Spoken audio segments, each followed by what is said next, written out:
సంగారెడ్డి జిల్లా పాచ్మైలారం సిగాచి పరిశ్రమ ఘటనలో మృతుల సంఖ్య 45కు చేరింది. రెస్క్యూ ఆపరేషన్లో పాల్గొన్నారు సింగరేణి కార్మికులు. ప్రస్తుతం 35 మంది కార్మికులు ఆసుపత్రిలో చికిత్స పొందుతున్నారు. మరో 7గురి పరిస్థితి విషమంగా ఉంది. కాసేపట్లో సీఎం రేవంత్ రెడ్డి ధృవ ఆసుపత్రికి చేరుకుని క్షతగాత్రులను పరామర్శించనున్నారు. దీనిపై మరింత సమాచారాన్ని ధృవ హాస్పిటల్ నుంచి మా ప్రతినిధి బసవరాజ్ అందిస్తారు. జిల్లా పాశమైలారంలో సిగాచి కంపెనీలో రియాక్టర్ వెళ్ళినటువంటి ఘటనలో ఇప్పటికీ దాదాపు మృతుల సంఖ్య 42 చేరింది. ఇప్పుడే ఆసుపత్రిలో మృతి చెందిన వాళ్ళను మార్చులో భద్రపరిచినటువంటి పరిస్థితి తెలుస్తూ ఉంది. క్షతగాత్రులను మెరుగైన వైద్యం కోసం పటాన్చిలోని ధృవ హాస్పిటల్ 9 మందిని చికిత్స అందిస్తూ ఉన్నారు.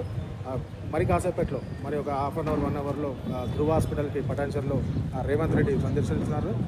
ఈ క్షతగాత్రులను చికిత్స నిమిత్తం ఎలా ఉంది ఏంది అని తెలుసుకునే ప్రయత్నం చేస్తానికి సీఎం రేవంత్ రెడ్డి రాబోతూ ఉన్నారు. అలాగే ఇక్కడ నుండి నేరుగా సంఘటన స్థలానికి కూడా వెళ్ళి అక్కడ జరిగినటువంటి ఘటన పరిశీలించనున్నారు. అలాగే సీఎం రేవంత్ రెడ్డితో పాటు మంత్రులు కూడా ఉన్నారు. ఇప్పటికే ఆరోగ్య శాఖ మంత్రి దామోదర్ రాజనరసింహ నిన్నటి నుంచి ఎప్పటికప్పుడు ఇక్కడ సంఘటన స్థలాన్ని పరిశీలిస్తూ ఉన్నారు.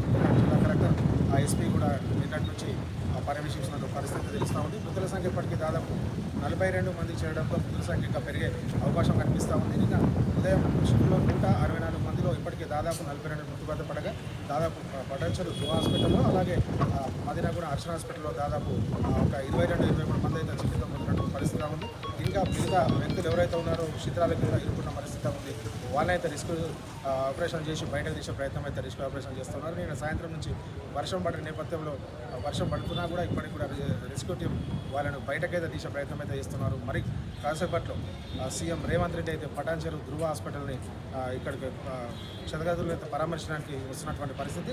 వాళ్ళ కుటుంబ సభ్యులతో కూడా మాట్లాడి ప్రభుత్వం అండగా ఉంటుంది, ఖచ్చితంగా భరోసా ఇస్తామని చెప్పి వాళ్ళను ఓదార్చే ప్రయత్నం అయితే చేసే ప్రయత్నం కనబడుతూ ఉంది. Over to studio.